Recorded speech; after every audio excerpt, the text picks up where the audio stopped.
Yesterday, Republican House Speaker Mike Johnson became the latest Republican to take their duty babysitting Donald Trump in court. But Speaker Johnson was not alone, of course. He was also accompanied, for some reason, by Vivek Ramaswamy, the former Republican presidential candidate who dropped out months and months ago, but still apparently thinks he's got a shot at being Trump's VP. So he showed up there with the Republican Speaker of the House to co-babysit. You know, Trump's a big toddler, so it maybe takes two different people, but alongside them were also Laura Trump, North Dakota Governor Doug Burgum, and Republican Congressman Byron Donalds from Florida. Made his way all the way up to the big city, New York, right, to accompany Donald Trump in his trial. So you got the co-chair of the RNC, you've got sitting members of Congress, you get people vying to be Donald Trump's VP, and those are just the people who showed up on Tuesday, folks. Let's not forget that last week you had Republican Senators J.D. Vance and Tommy Tuberville pop in. Laura Trump was also there.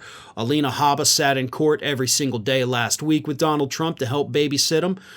You have had Republican Senator Tim Scott show up because he, of course, is also a Republican VP hopeful. Basically, anybody who's anybody in the Republican Party has done their term of babysitting Donald Trump in court. And apparently there's a lot more too. Even people from Congress, Republicans that I've never even heard of. But here's the funniest part about all this. These people think they're showing up to show Donald Trump's support, right? To show this unity, this strength in the Republican Party that, by God, we're not going to stand for this charade of a trial, and we're going to show up here and we're going to eyeball that jury and give them the whole stink eye the whole time. And yeah, that's dumb. That is very incredibly stupid. But that is what these morons are doing. And it's probably, according to legal analysts, by the way, making Trump's position so much worse with that jury. But here's the fun part. These people are acting like these are just spontaneous shows of support. But it's not. Because a couple weeks ago, a report came out where Donald Trump's legal team and the Donald Trump campaign got together because they were very worried, given Donald Trump's clearly deteriorating mental state, that he was going to have outbursts in court. So at the time, they said, okay, so what we should do is we should have people that he likes and trusts show up at the trial to kind of help rein him in, right?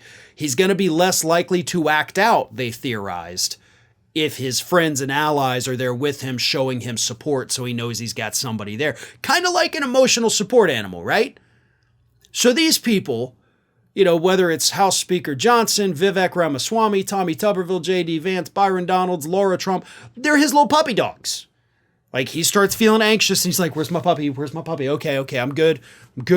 I got my little service animals with me here. They're keeping me calm and controlled. So this is not spontaneous. This is not because these people think this is a sham trial. They may think that, but they're not there out of the goodness of their hearts for Donald Trump. They're there because this is a coordinated effort with Donald Trump's legal team and his campaign to keep Trump calm. So anytime you see these headlines about these idiot Republicans going from D.C. to New York, it's not because they stand with Donald Trump. It's because they're trying to prevent him from destroying his own case by acting out in court. In other words, they're each taking their turns being his little babysitters.